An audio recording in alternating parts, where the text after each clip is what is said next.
And welcome back. Jordan Taylor, once again, author of How to Wash Your Brain, Rote Learning Secrets for Homeschool, High School, and Beyond. We're back again with another episode of a video series that some might call the best educational video series of all time, which is some simple tricks and tips of how to learn better during a pandemic. So, for this tip, which we're going to be speaking about something called mnemonics, I want to tell you a brief story. It's the story about how I learned to tie my shoe. So when I was learning how to tie my shoe, I was sitting in a Boy Scout meeting. I wasn't in Boy Scouts, my older brothers were. And I was just sitting there waiting for them to get through their meeting. And a Boy Scout who was sitting next to me decided, after he saw me struggling tying my shoe, that he would help me, but he would help me in a very specific way, a way that would help me remember the lesson long after he was gone. This is how he did it. So he took the shoe and he told me a little story. All right, he said, first of all, what you have to understand is there is a rabbit who lives in a hole underneath a tree. So the first thing we have to do is get our tree. All right, here's our tree. Now this rabbit has a problem. He's being chased by a fox. So here's the rabbit. The rabbit has to get home safe in his hole. The way he does that is he runs around the tree. And oh, look, now we can see the hole. Now that we've ran around the tree, the rabbit jumps through the hole and snuggles himself in tight in his burrow. And there we have a tied shoe, which also just so happens, for reinforcement, to be a pair of bunny ears. And that's how I learned how to tie a shoe. Well, what does that have to do with your son, daughter, niece, nephew, students, or yourself learning? It's because what that Boy Scout did is he used mnemonic devices to help me learn. Mnemonic devices are just any kind of trick that you can use to help reinforce your memory. We want to reinforce our memory not only so that it's easier to learn, but most importantly so that the learning actually sticks. How many times have you been a student sitting in a classroom and your teacher's been talking, you've heard many, many things, but it just didn't stick after you left, right? It all kind of evaporated. Mnemonics are the way around that.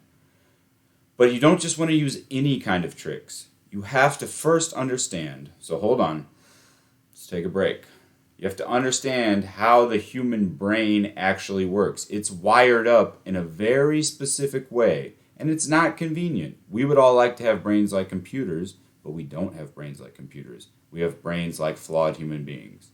So, your flawed human brain has three methods or three rules that help it remember things better. So we're going to take those three flaws or rules and we're going to come up with three principles of learning that use mnemonics to help you out.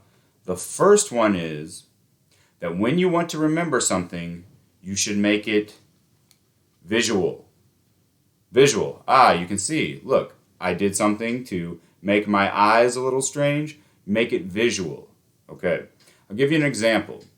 Whenever I take my kids to the store and we park, we use mnemonics to memorize where we parked so that when we come out of the store, we can remember. A lot of times we'll end up in, say, row 10. Okay, if we just try to remember the number 10, there's nothing visual about 10. 10 is just a word, it's just a sound. There's nothing visual in the human experience that is associated with it until we do that with a mnemonic trick. So all we have to do is think of something that's commonly associated with the number 10, visualize that for a split second, and it sticks in your memory like glue. So a lot of times what we do, if we find ourselves in row 10, we'll imagine that as we park, a bowling ball comes and it hits 10 pins next to us and they all kind of bounce off the car. Sounds like a silly story, only takes 1 second to think of it and visualize it. But no matter how long we're there shopping, when we come out, that visual trick of seeing bowling pins flying and hitting the car reminds us, oh yeah, bowling has 10 pins, we're in row 10. Perfect every time. So that's your first rule. Make things visual whenever you can. Visual is something that you can imagine in your mind's eye. Or that you can see, like somebody putting on a pair of glasses. Okay, what's the second one? The second way that our brain works, besides being visual, the second way is it responds to patterns. We see patterns as humans when there are no patterns. We still see that. We're always constantly looking for patterns because we're trying to make things make sense.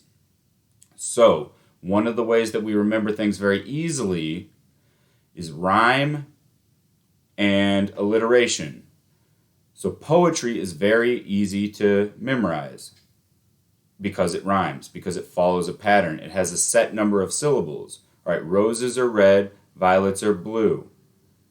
You know that the next two lines are going to be da da da da, da da da da, and end with a sound that rhymes with which word? Yes, that's right, blue. So patterns, just remember poetry. Okay, that's how you're going to remember it. Roses are red, violets are blue. We all have those little funny jokes that you want to fill in with at the end of that. All right? So, in fact, it works for jokes when we break the pattern, but maybe that's something for another video.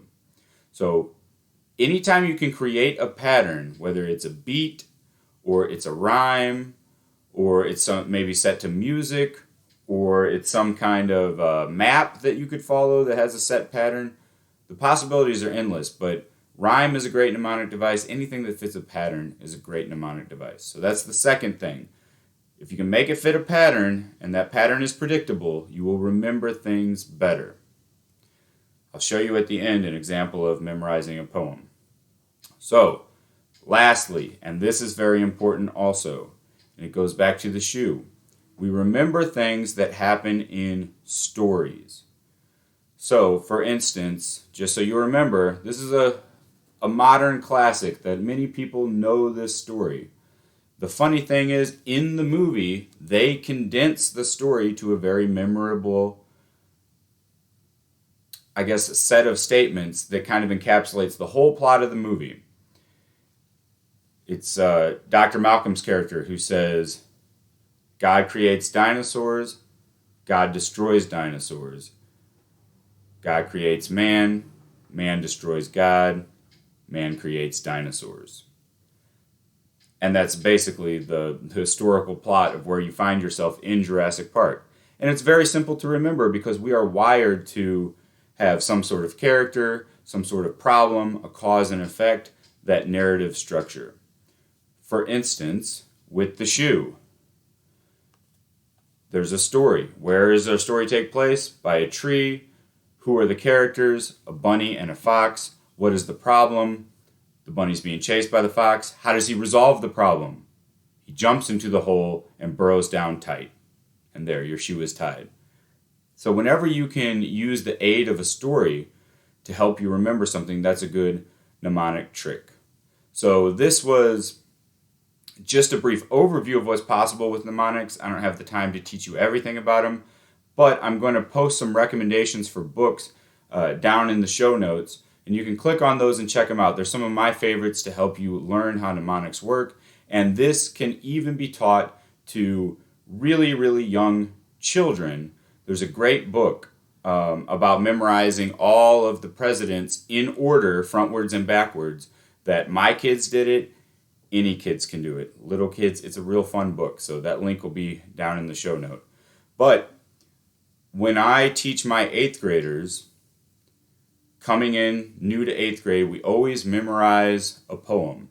Now, it's fun to know the poem, but really it's to teach them these mnemonic techniques so that they can build into themselves a sense of how their mind works. And half of playing with these elements of being visual, of having patterns, and of also using stories to memorize things, it just trains you to realize that that's how your mind thinks anyway.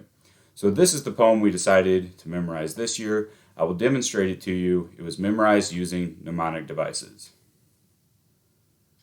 2 roads diverged in a yellow wood, and sorry I could not travel both.